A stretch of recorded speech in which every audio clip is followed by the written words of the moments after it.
Hello there, it's Sarah from Paper Lovely. Thanks for joining me today. Yes, we are still Halloweening. I am bound and determined to get through this set of dies, so I will be bombarding you with some videos here fairly quickly, getting through these because I do also want to get to some Christmas crafts to share with you guys. We are working with day 8 of the Craftoween kit today and using these really adorable little skeleton shaped mugs. I loved these. They were a lot of fun to put together. They have tons and tons of detail, and you know how I love details. Especially love the little heart-shaped eyes and nose. Just a little extra sweet something to add to this hot chocolate mug.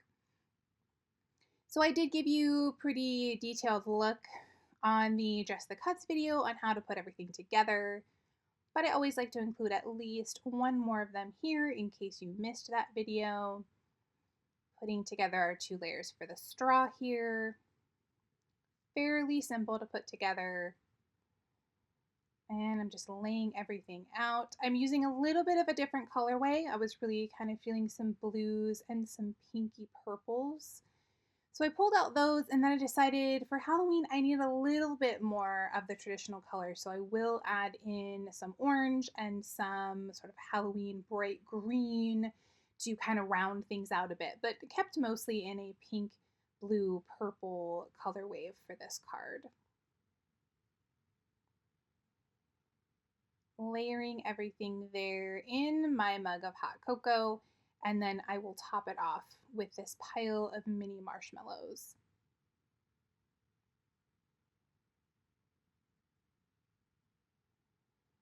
We also have a little ghost, which is kind of acting like our steam rising up from the mug. And I just realized there I needed to add some eyes behind my ghost. I love that they included the perfect shaped little oval here to fit right behind him. Just a dot of glue, place that oval down.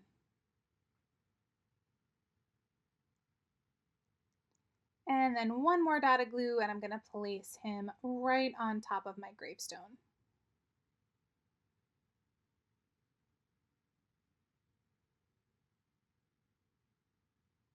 And that will complete our mug. I went ahead and created 2 more of these off camera. You'll see them laying off to the side there.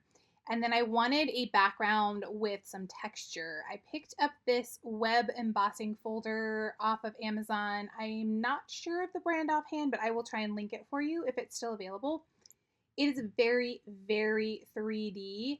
I did actually wet my paper before I put this through my die cutting machine, and it still tore the paper. That's how deep this is. But thankfully, since it's a spider web, the little tears kind of went along with our theme here. It wasn't too bad, but this is crazy and thick. Crazy thick 3D embossing. Added glue to the back there, placing that down on the front of my card base. Just making sure all those edges are down nice and tight.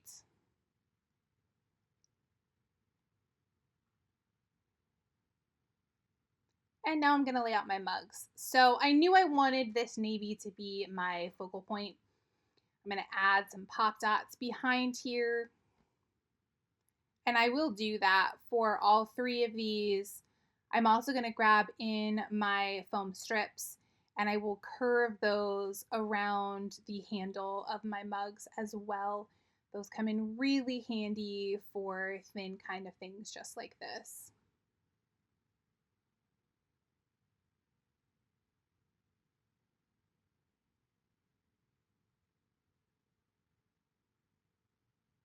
And the best way to do this is to tear away the backing. I just do a little bit at a time, and that makes this really easy to curve around in whatever direction you need it to.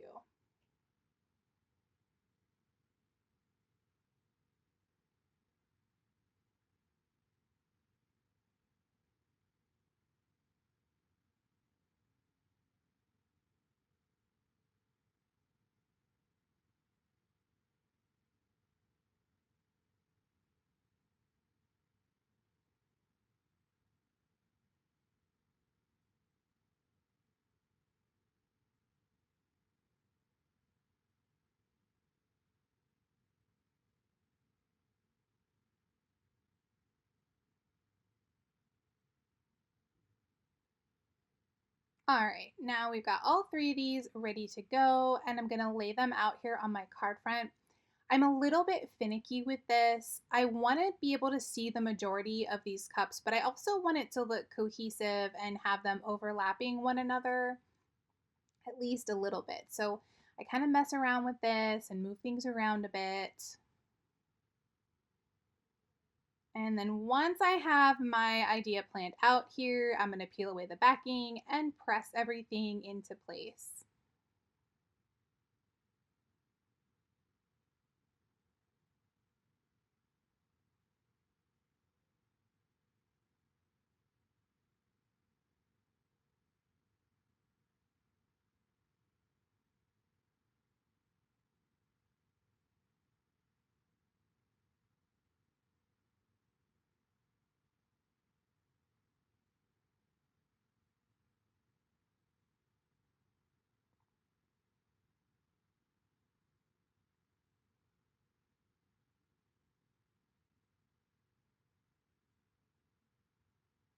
So I'm peeling away the backing there on my little ghost.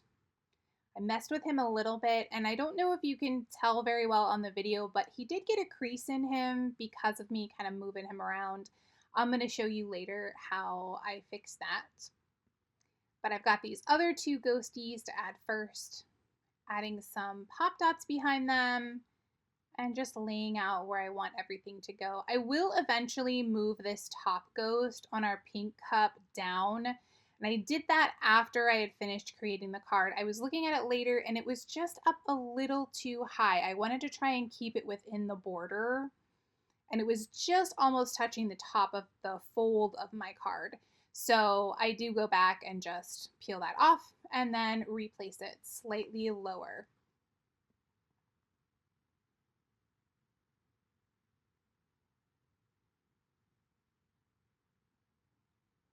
And here I'm deciding that that blue mug needs to be popped up a little more. I decide I want to double up the foam tape on that. So I'm going to take my little pokey tool here.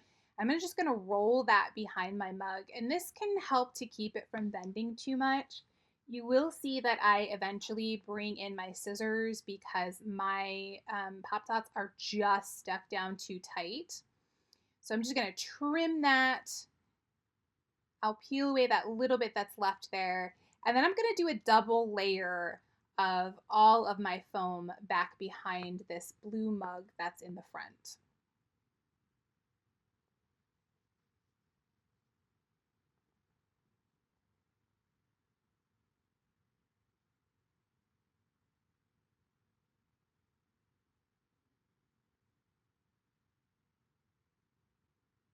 Don't be afraid to move things. You can always trim and fix and relayer if you need to. I think it's more important to have the layout look the way that you want it to, especially with die cuts, because these things are easily replaced. You can cut another, add another layer.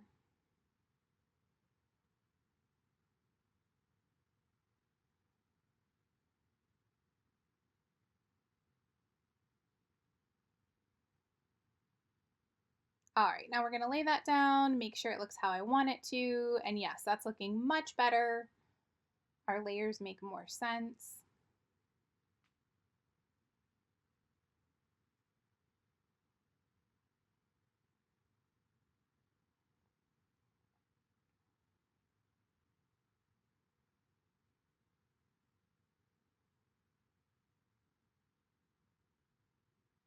And we're gonna press that into place.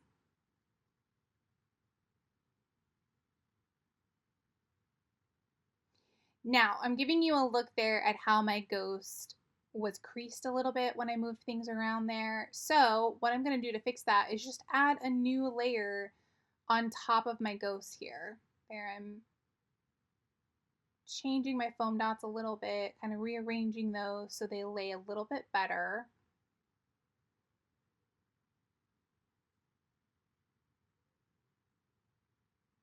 And then I went ahead off camera, just cut out one more of those ghosts, and I'm going to lay that right on top of the old one.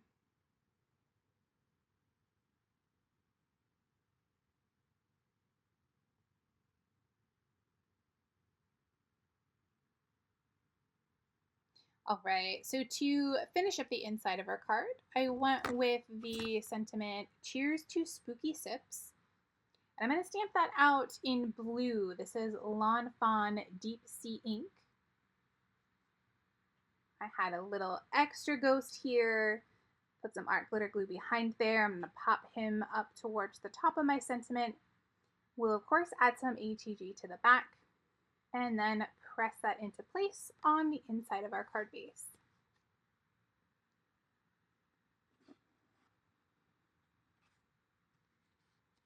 And that will complete our card for today.